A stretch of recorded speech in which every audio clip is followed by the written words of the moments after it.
در نبی پر در نبی پر یہ عمر ہو مجھ پہ لطفے دوام ایسا در نبی پر یہ عمر ہو مجھ پہ لطفے دوام ایسا در نبی پر یہ عمر ہو مجھ پہ لطفے دوام مدینے والے کہے مقامی ہو ان کے در پر قیام ایسا مدینے والے کہے مقامی ہو ان کے در پر قیام ایسا در پر عمر ہو مجھ پہ لطفے دوام ایسا جو غم گلے لگائے بروں میں جو چھپا لے جو غم گلے لگائے بروں میں جو چھپا لے دوسرا کو اس جہاں خیر الانام ایسا ہے دوسرا کو اس جہاں میں سوائے خیر الانام ایسا در عمر ہو مجھ پہ لطفے دوام ایسا بلال پر نثار کہ خود نبی تجھے بلایا بلال پر نثار کہ خود نبی تجھے بلایا نصیب ہو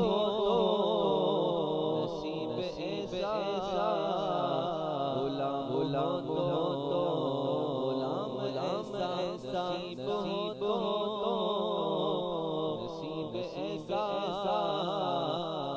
غلام ایسا در پر عمر ہو مجھ پہ لطفے دوام ایسا نماز میں جب پڑھائی تو انبیاء بولے نماز میں جب پڑھائی تو انبیاء بولے نماز ہو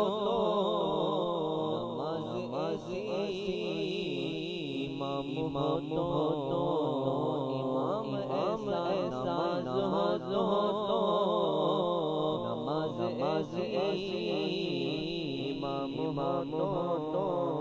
امام ایسا مجھے کو دیکھو وہ بے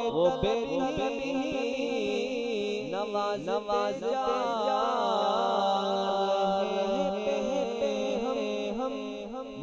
مجھے کو دیکھو وہ بے نواز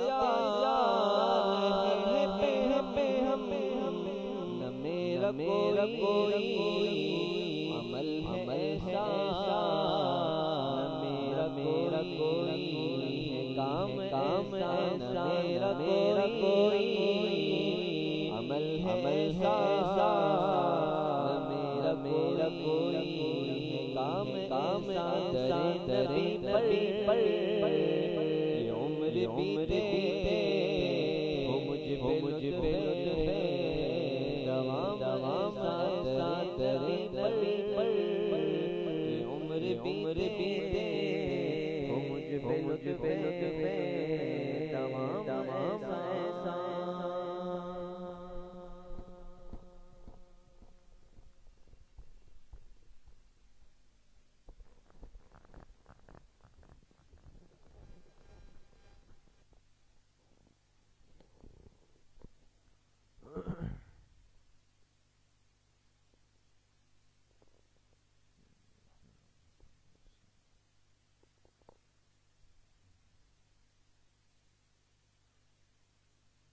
بسم اللہ الرحمن الرحیم الحمد للہ وکفا وسلام علی عبادہ الذین اصطفى خصوصا علی سید الرسل وخاتم الانبیاء وعلى آلہ واصحابہ الاتقیاء اما بعد فاعوذ باللہ من الشیطان الرجیم بسم اللہ الرحمن الرحیم ان الصفا والمروة من شعائر الله فمن حج البيت او اعتمر فلا جناح عليه ان يطوف بهما وقال رسول الله صلى الله عليه وسلم من حج فلم يرفث ولم يفسق رجع كيوم ولدته امه صدق الله وصدق رسوله النبي الكريم یا رب صلی وسلم دائما ابدا علی حبیبک خیر الخلق کلہم تمام احباب ایک مرتبہ محبت و عقیدت سے درود شریف پڑھ لیں اللہم صلی علی محمد وعلی آل محمد کما صلیت علی ابراہیم وعلی آل ابراہیم انک حمید مجید اللہم بارک علی محمد وعلی آل محمد کما بارکت علی ابراہیم وعلی آل ابراہیم انک حمید مجید میرے انتہائی قابل قدر دوستوں، بھائیوں اور بزرگوں، الحمدللہ آج اس مبارک سلسلے مقامات مقدسہ کی 12ویں مجلس میں ہم سب جمع ہیں۔ اللہ تعالیٰ آپ سب کی اس حاضری کو، اس بیٹھنے کو، سننے اور سنانے کو اپنی بارگاہ عالیہ میں قبول فرمائے اور ہم سب حاضرین و حاضرات، سامعین و سامعات کے ظاہر اور باطن کی اصلاح کا ذریعہ بنائے۔ بات چل رہی تھی کہ دنیا میں وہ مقامات جنہیں ایک خاص نسبت حاصل ہے اور اس نسبت کا تعلق ہمارے ایمان سے، ہمارے دین سے، ہماری سنتوں والی زندگی کے ساتھ ہے۔ ان میں تذکرہ ہوا کہ سب سے پہلے اللہ نے اس سرزمین پر، اس کائنات پر جو جگہ آباد فرمائی وہ اللہ کا گھر تھا، بیت اللہ یعنی خانہ کعبہ تھا۔ پھر اس خانہ کعبہ کے ارد گرد جو مسجد بنی، اس مسجد کو کہتے ہیں مسجد حرام۔ اس مسجد حرام کے اندر بہت ساری جگہیں ایسی ہیں جو اپنے اندر ایک خاص نسبت اور تاریخ رکھتی ہے، اور جن جگہوں کو دیکھ کر اہل ایمان کی آنکھیں ٹھنڈی ہوتی ہیں۔ بہت ساری جگہ ان میں ایسی ہے کہ جہاں دین کے بڑے بڑے ارکان ادا ہوتے ہیں۔ آج کی مجلس میں انشاءاللہ ہم جو بات کریں گے تو وہ مسجد حرام میں ایک حصہ ہے جس کو صفا اور مروہ کہا جاتا ہے، اور آپ جانتے ہیں کہ صفا اور مروہ یہ وہ مقامات ہیں جہاں حج پر جانے والا اور عمرے پر جانے والا ضرور جائے گا۔ اس لیے جائے گا کہ اگر اس نے صفا اور مروہ کے درمیان سعی نہیں کی، 7 چکر اگر اس نے نہیں لگائے تو اس کا حج بھی مکمل نہیں، اس کا عمرہ بھی مکمل نہیں۔ تو انشاءاللہ آج کی اس مجلس میں، مجلس نمبر 12 میں ہم بات کریں گے مسجد حرام کے اندر کی جو متفرق الگ الگ جگہ ہیں ان میں سے کس کی؟ صفا اور مروہ کی بات۔ جی، سعودی عرب حجاز مقدس وہ سرزمین ہے جہاں پر اللہ پاک کا گھر آباد ہوا ہے. جی. اور یہاں جو پھر خاص اہم مقامات ہیں وہ تقریباً جو ہم نے جمع کیے ہیں وہ کتنے ہیں؟ 9 ہیں.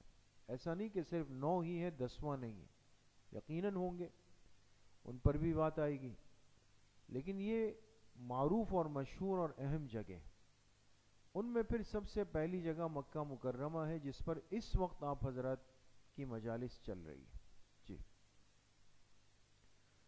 پھر مکہ مکرمہ کے اندر ہم نے 10 چیزیں جمع کر دی. سب سے پہلے تو خود خانہ کعبہ سے متعلق تفصیل سے بات آ گئی. پھر دوسرے نمبر پر مسجد حرام کی مختلف جگہوں سے متعلق بات شروع ہوئی اور وہ الحمدللہ بھی چل رہی. جی. ان مختلف جگہوں میں آپ کے سامنے بات آئی، اگر آپ کو یاد ہو، حجر اسود کی، ملتزم کی، خانہ کعبہ کے دروازے کی، خانہ کعبہ کے چابی کی، مصلی جبرائیل کی، حتیم کی، میزاب رحمت کی، رکن یمانی کی، مقام ابراہیم کی، بئر زمزم کی.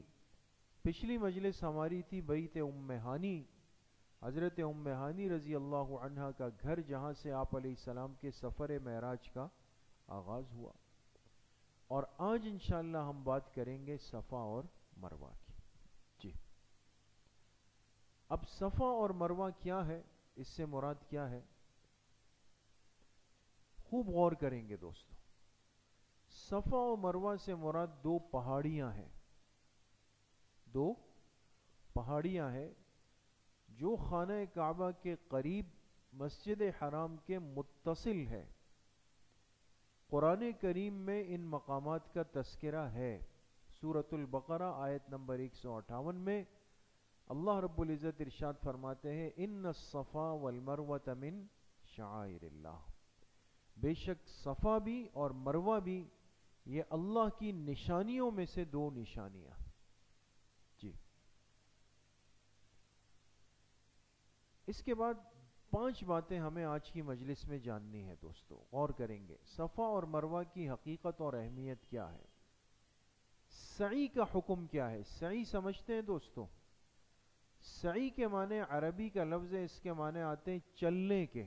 انسان جب چلتا ہے نا، زمین پر پیر رکھتا ہے، اس چلنے کے عمل کو عربی میں سعی کہا جاتا ہے.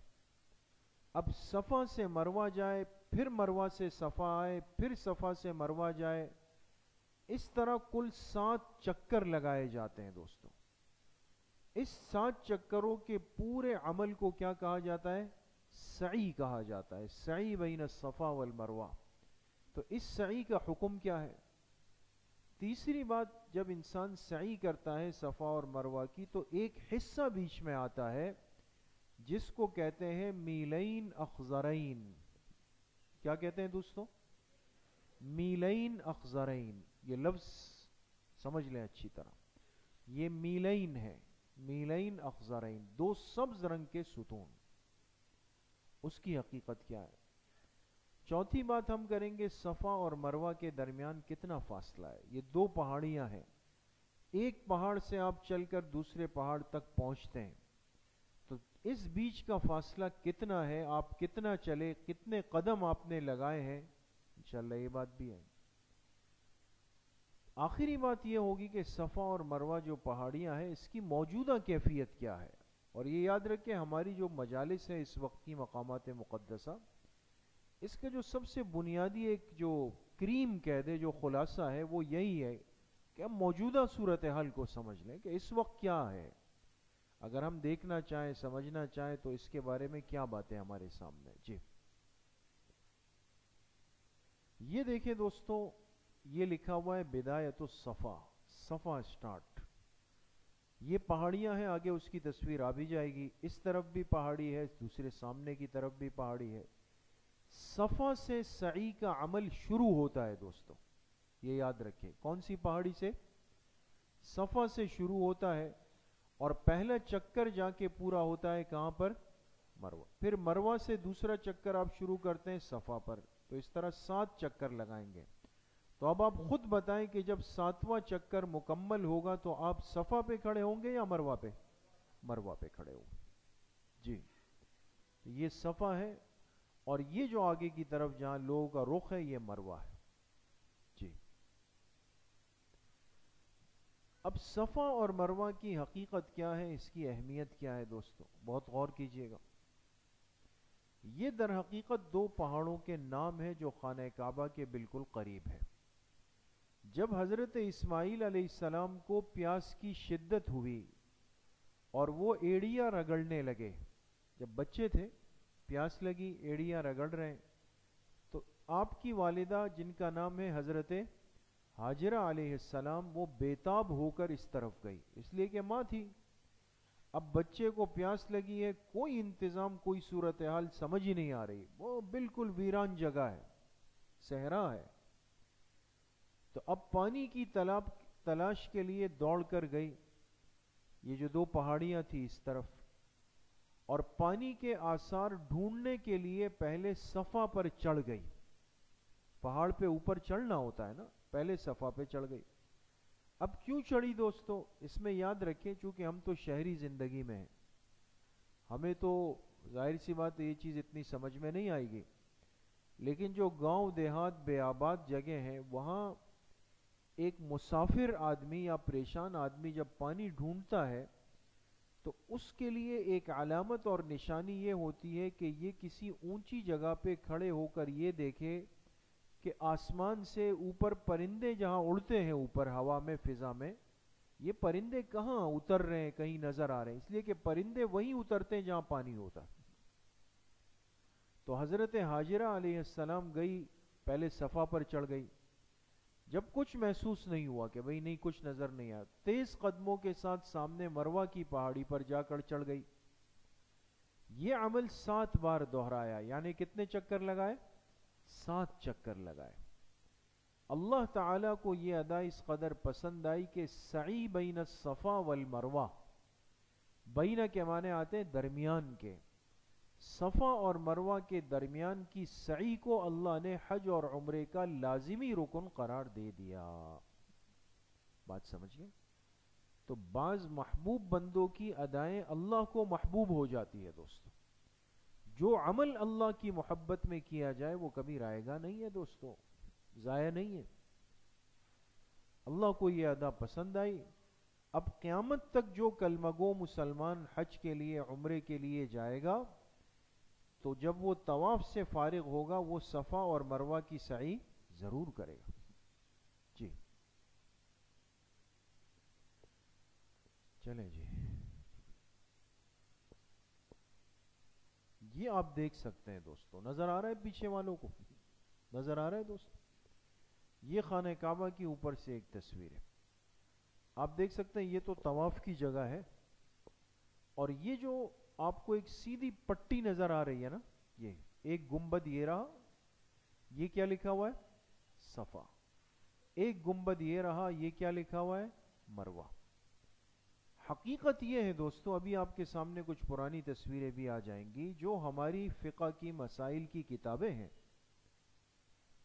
اس میں جہاں حج عمرے کے مسائل لکھے ہوئے ہیں وہاں ایک عجیب لفظ ہے کہ جب بندہ طواف سے فارغ ہو جائے تو وہاں لکھا ہوا ہے ثم خرج الی الصفا.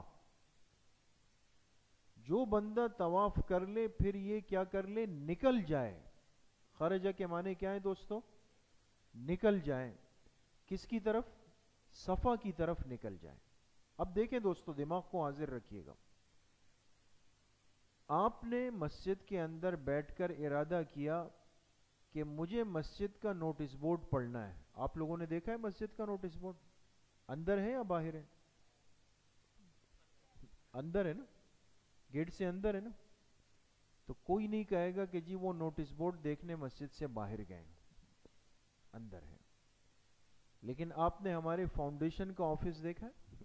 اندر ہے باہر ہے؟ باہر ہے. کتابوں میں لکھا کہ جب طواف کر لے تو صفا کی طرف نکل جائے. نکلنے کا مطلب تو یہ ہوا کہ یہ حصہ مسجد حرام سے باہر ہے. اور باہر تھا.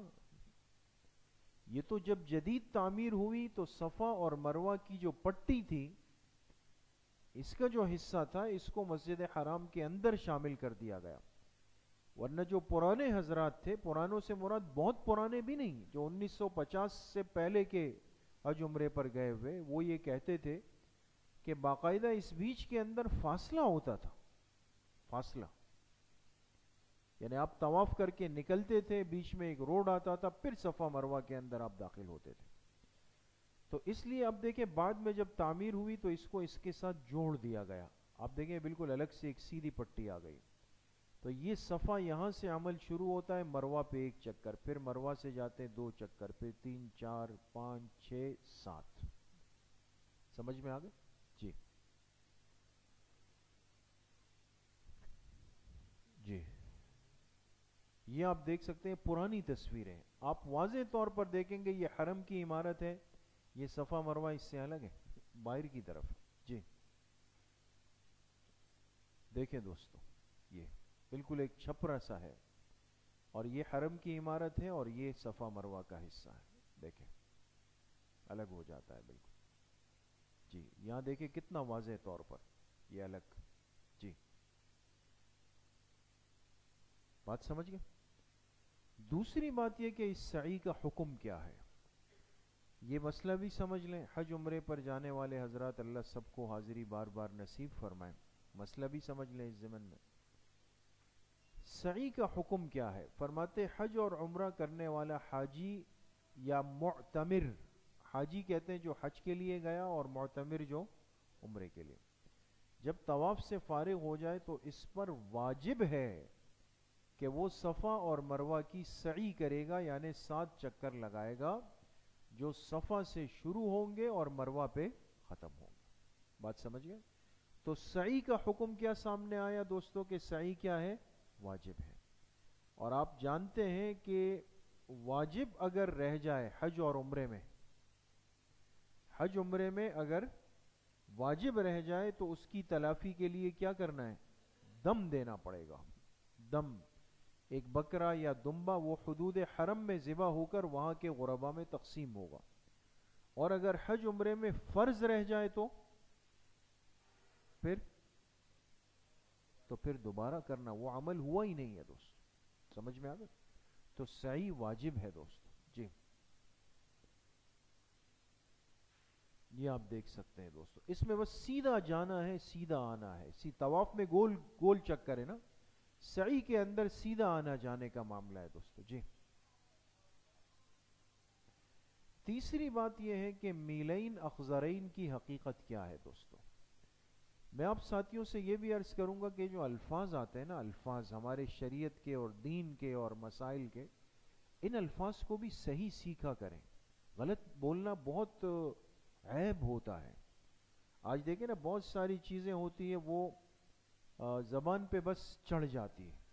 ایک ساتھی بار بار آئے، تشریف لائے، فرمانے لگے میرا ہوٹل اور مطاف کے درمیان 5 منٹ کا فاصلہ تھا. مطاف، یہ لفظ کیا ہے دوستو؟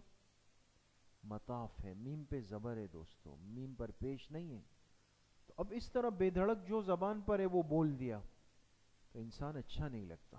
جیسے اردو اگر کسی نے غلط بول دی، ہمیں عجیب لگتا ہے کہ ایک کی کا فرق نہیں کر رہا ہے. تو بھئی یہ تو ہماری دین کی اصطلاحات ہے، اس کو صحیح سیکھنا چاہیے. کیف متفق جو زبان پہ آ گیا بس بول دیا. تو اب اگر ہم نہیں وہ کریں گے تو شاید میلین کو ملین پڑھنے میں کوئی پریشانی نہیں ہوگی کہ شاید یہ ملین لکھا ہوا ہے نا. تو یہ لفظ کیا ہے دوستو؟ میلین اخضرین کی حقیقت کیا ہے؟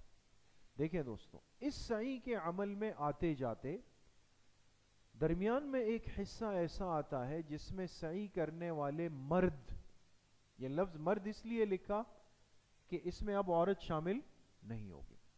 مرد دوڑتے ہیں اور اس حصے کے گزرنے کے بعد پھر عام چال میں آ جاتے ہیں. سمجھ گئے؟ درمیان میں تھوڑا سا حصہ آئے گا، اس میں مرد دوڑ کر جاتے ہیں، مستورات کو دوڑنا نہیں ہے. اس کی وجہ یہ بنی کہ جب حضرت ہاجرہ علیہ السلام پانی کو تلاش کر رہی تھی تو درمیان میں اپنے بچے حضرت اسماعیل علیہ السلام کو بھی نگاہ میں رکھتی تھی کہ بچے پہ نظر رہے. لیکن جب یہ تھوڑا سا حصہ بیچ والا آتا تو بچہ آنکھوں سے اوجھل ہو جاتا, نظر نہیں آتا تھا. تو بے چین ہو کر دوڑ پڑتی کہ بھئی یہ حصہ جلدی سے گزر جائے. جب وہ نظر آتے تو پھر عام چال میں آ جاتی. اس درمیان کے حصے میں اس امت کے مردوں کے لیے, اس امت کے مردوں کے لیے دوڑنے کو سنت قرار دیا گیا. لہذا جب میلین اخضرین, دو سب ستونوں کے درمیان والا حصہ آئے گا نا, ابھی آپ تصویر میں دیکھ لیں گے, جیسے ہی وہ شروع ہوگا تو مرد عام چال چھوڑ کے ایسے تھوڑا دوڑتے ہوئے جائیں گے. دوڑنے سے مراد یہ بھی نہیں ہے کہ 180 کی سپیڈ پر دوڑیں گے, نہیں, بلکہ مراد یہ ہے کہ اپنی رفتار کو تیز کر دیں گے, اور انسان اپنی صحت کے بقدر جتنا دوڑ سکے, جس پر آج تک امت عمل پیرا ہے. لیکن یہ سنت عمل ہے, اگر کسی نے چھوڑ دیا تو سنت ترک ہوئی, کوئی دم وغیرہ لازم نہیں آئے گا. دوستو, اس حصے کی پہچان کے لیے اس مخصوص حصے کی دونوں جانب سبز لائٹیں لگا دی گئی ہے, جس کی وجہ سے اسے میلین اخضرین کہا جاتا ہے. اخضر عربی میں کہتے ہیں ہرے رنگ کو نا, گرین کلر کو کہا جاتا ہے. جیسے ہم کہتے ہیں بھئی ہم گنبد خضرا دیکھ کر آئے ہیں, اخضر خضرا سبز گنبد کو. جی دیکھیں دوستو,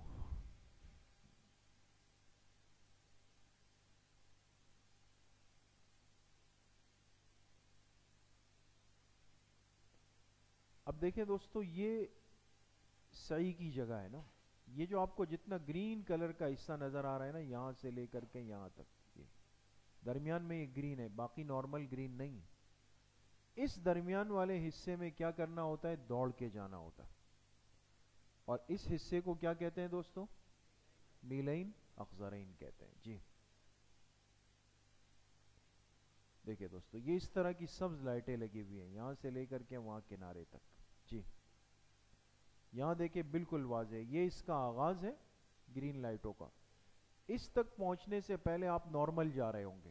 جیسے ہی یہ شروع ہوئی, مرد دوڑنا شروع کریں گے کریں گے کریں گے کریں گے, وہ جو لائٹیں ختم ہو گئی وہاں پہنچ کے دوبارہ نارمل چال میں آ جائیں. سمجھ گئے؟ تو یہ میلین اخضرین جاتے ہوئے بھی آئے گا صفا سے مروہ میں, پھر مروہ سے صفا میں بھی آئے گا. جی چوتھی بات, صفا اور مروہ کے درمیان کا فاصلہ کتنا ہے. یعنی آپ صفا سے مروہ جاتے ہیں, پھر مروہ سے صفا آتے ہیں, اس بیچ میں کتنے قدم آپ نے اٹھائے, یہ کتنا راستہ بنتا ہے تقریباً. علماء نے دیکھے اس پہ بھی کام کیا. صفا سے مروہ تک 518 قدم کا فاصلہ ہے. سٹیپ کتنے, 518. اور یہ 518 قدم اگر فٹ میں آپ حساب کریں تو تقریباً بنتا ہے 1105 فٹ. بات سمجھ میں آ گئی دوستوں؟ اچھا, میلین کا جو درمیانی فاصلہ ہے, یہ تو پورا صفا سے مروہ تک کی بات ہو گئی نا, لیکن جو درمیان میں میلین اخضرین آتے ہیں نا, جس میں دوڑ کر جانا ہے, وہ فاصلہ کتنا ہے, وہ تقریباً 75 قدم کا ہے, 75 سٹیپس. بات سمجھ میں آ گئی؟ یہ اس کا ہے. علامہ طاہر کردی رحمت اللہ علیہ, جو مشہور مورخ ہیں اور جن کی تاریخ مکہ اور مدینہ پر بڑی گہری نظر ہے, انہوں نے لکھا ہے کہ صفا سے مروہ تک کا جو فاصلہ ہے, اگر میٹر میں دیکھا جائے تو 394 میٹر کا ہے, 394 میٹر. یہ یاد رہے گا دوستو, واقعی میں یاد رہے گا. آگے کوئز پروگرام میں ہم نے اگر پوچھ لیا کہ صفا سے مروہ تک کتنے قدم ہے بتائیں, تو آپ کیا کہیں گے, 518. یہ تو ابھی آپ نے انعام اس دن ملے گا اگر اس دن بھی آپ نے یہ جواب دیا تو. جی یہ دوستو, یہ اس جگہ پر. جی جی جی اس طرح اگر نارمل چال انسان چلتا ہے, قدم آپ رکھتے ہیں تو 518. جی پانچویں اور آخری بات ہے کہ صفا اور مروہ کی جو پہاڑیاں ہیں, اس کی موجودہ کیفیت کیا ہے. اس لیے کہ بار بار لفظ آ رہا ہے پہاڑیوں کا, پہاڑی. بہت سارے احباب جا چکے ہیں, اللہ سب کو حاضری نصیب فرمائے. تو وہاں تو کوئی پہاڑی ایسی نہیں ہے کہ ہمیں جس پر اوپر اوپر جانا پڑے. تو وقت کے ساتھ ہر چیز میں فرق آیا. اب موجودہ کیفیت صفا اور مروہ کی کیا ہے؟ فرماتے ہیں ابتداءً کے معنی شروع میں.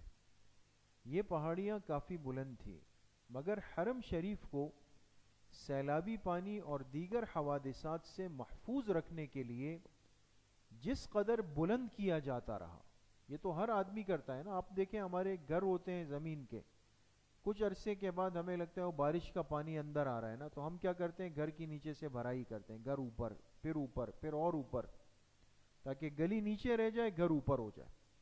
اور اگر آپ نے یہ خیال نہیں کیا تو کچھ عرصے کے بعد گلی اوپر ہو جائے گی، گھر نیچے چلا جائے گا. پھر بارش کا، گٹر کا، حشرات الارض، سب چیزوں کی جو ہے گزرگاہ بن جائے گی. تو اب ظاہر سی بات ہے کہ سمجھداری کا تقاضا یہ تھا کہ حرم شریف کی تعمیرات کو بلند کیا جائے، اونچا کیا جائے. تو جس قدر بلند کیا جاتا رہا، صفا اور مروہ کی پہاڑیوں کی بلندی بتدریج کے معنی یعنی آہستہ آہستہ کم ہوتی رہی، حتیٰ کہ اس وقت یہ ایک معمولی ٹیلے کی شکل میں باقی رہ گئی. ٹیلا کہتے ہیں جیسے ایک چھوٹا سا پتھر کا ایک بڑا سا ٹکڑا ہو، چھوٹی سی پہاڑی سی رہ گئی ہے. اب وہ بڑے پہاڑوں کی کیفیت ختم ہو گئی، اس لیے کہ حرم کو اوپر کر دیا گیا ہے دوست. جی اب آپ دیکھیں گے یہ صفا کی پہاڑی ہے دوستو. اب اس کا بہت معمولی حصہ رہ گیا ہے. تعمیر، توسیع، تجدید، یہ سارے مراحل اس پر گزرتے ہیں نا دوستو، تو اس کی وجہ سے یہ محدود ہوتا چلا جا رہا ہے. اب کچھ حصہ آپ دیکھیں، یہ صفا کی پہاڑی ہے اور اس کا یہ حصہ جو ہے یہ اس کو محفوظ کر دیا گیا ہے ایک شیشے کے کمرے کے اندر. جی یہ آپ دیکھ سکتے ہیں دوستو. جی یہ دیکھیں دوستو. جی جی یہ بالکل اس کی تازہ موجودہ شکل ہے دوستو. پہلے کچھ عرصے پہلے تک یہ رکاوٹ نہیں تھی دوستو، یعنی ایک 10-12 سال پہلے تک یہ نہیں تھا یہ جالا، تو لہٰذا لوگ اوپر تک چلے جاتے تھے، یہاں تک بھی برکت کے لیے چلے جا. اب بعد میں انہوں نے یہی بند کر دیا ہے. جی یہ دوستو چونکہ صفا اور مروہ کی بھی کئی منزلیں ہیں نا، اب جیسے حرم کی کئی منزلیں بنا دی گئی، تو صفا کی جو منازل ہے، ایک منزل، پھر دوسری منزل، تیسری، پھر کھلی چھت ہے.